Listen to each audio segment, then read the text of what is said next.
একদিন জলশিরি নদীটির পারে এই বাংলার মাঠে বিশীর্ণ বটের নিচে শুয়ে রব।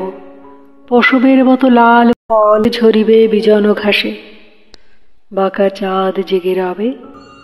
নদীটির জল বাঙালি মেয়ের মতো বিশালাক্ষী মন্দিরের ধূসর কপাটে আঘাত করিয়া যাবে ভয়ে ভয়ে। তারপর যেই ভাঙা ঘাটে রূপসীরা আজ আর আসে ডাকো, পাট শুধু পচে অবিরল। সেইখানে কলমির দামে বেঁধে পেতিনীর মতন কেবল কাঁদিবে সে সারা রাত। দেখিবে কখন কারা এসে আম কাঠে সাজায় রেখেছে চিতা।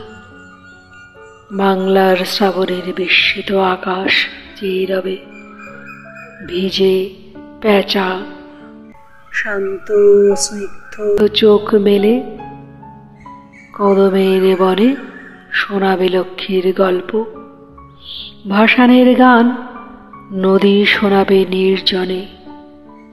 চারিদিকে বাংলার ধানি সারি সাদা শাখা, বাংলার ঘাস আকন্দ বাসকলতা ঘেরা এক নীল মঠ আপরার মনে ভাঙিতেছে ধীরে ধীরে। চারিদিকে এইসব আশ্চর্য উচ্ছ্বাস।